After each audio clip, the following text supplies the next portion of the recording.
Hey everyone, welcome back to Corporate Decoder, the place where we unpack the secrets hidden in plain sight. And let's just say this fund report has a few more secrets than usual. Get ready for a deep dive into Putnam Small Cap Growth Fund's annual report for the year ending June 30, 2025. We're going to break down their performance, their costs, and what changes have been shaking things up. And if you appreciate getting straight insights from corporate documents without the fluff, make sure you're subscribed. We also have a Discord community linked in the description below where we dissect these filings even further. Alright, first up, let's look at the Class A shares. For the year ending June 30, 2025, these shares brought in a return of 8.74%. Not bad, but it's important to see how that stacks up against their benchmark, the Russell 2000 Growth Index, which actually did a bit better at 9.73%, so they landed a little short of their target. What helped them out this year? Well, Verona Pharma, a biopharmaceutical company, seemed to be a big win. Also, their bigger bets on Carpenter Technology, a maker of special metals, and Comfort Systems USA, which does electrical and mechanical work, really paid off too. On the flip side, Camtech, a company that makes equipment for checking computer chips, didn't do as well. And they also owned a good chunk of Weatherford International, a company that provides services to oil and gas fields, which they sold off by the end of the year, and apparently that wasn't a great move. Also, not owning enough of Rocket Lab USA, a space company, hurt their numbers too. Now for a long-term view.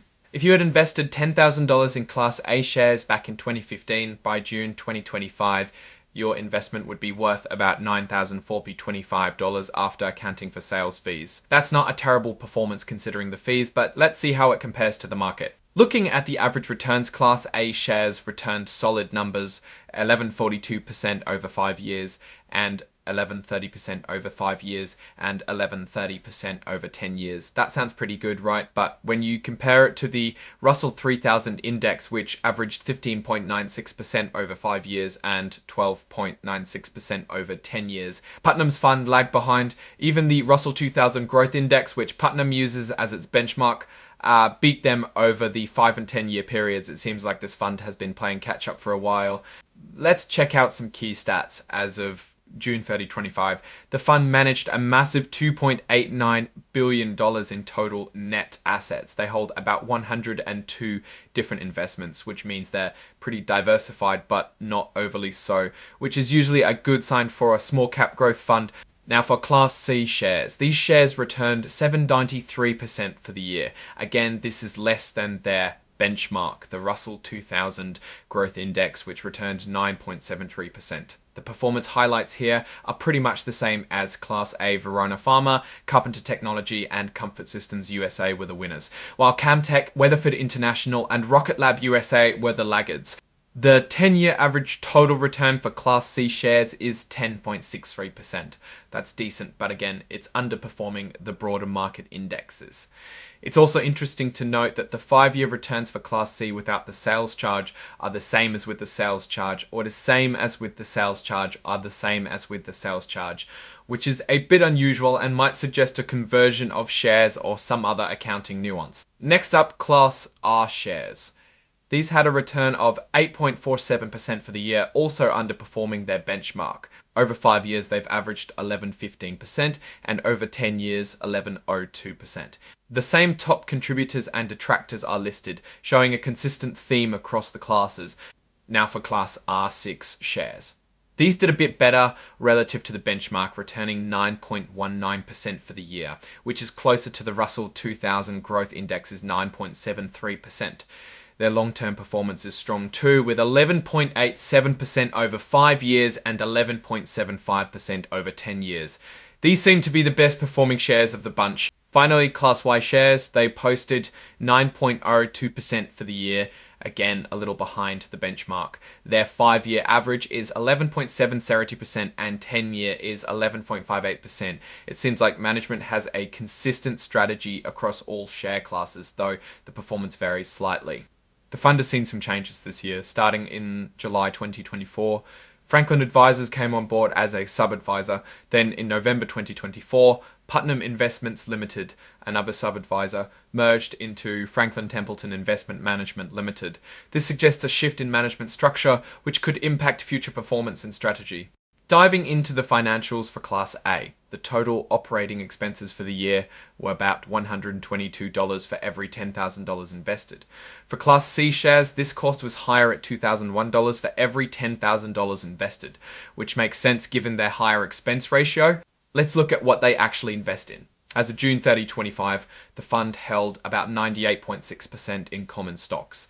The largest sector exposure is in software at 11.3%, followed by machinery at 5.7%, and healthcare, equipment, and supplies at 4.8%.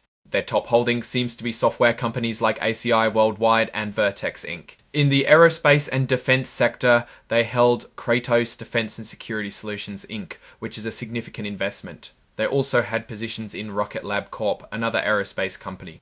In the biotechnology sector, Madrigal Pharmaceuticals was a notable holding.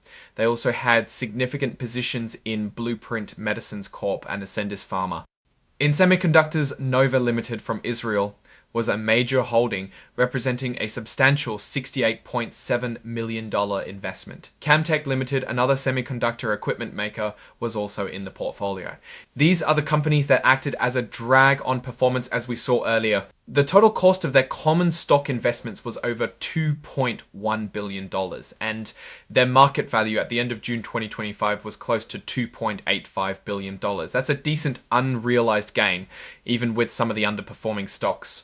The total net assets for the fund as of June 30, 2025 are right around $2.89 billion. This is a healthy number showing the fund's scale. Looking at the income statement, dividends from unaffiliated issuers were around $7 million, while dividends from related companies or non-controlled affiliates brought in over $2 million.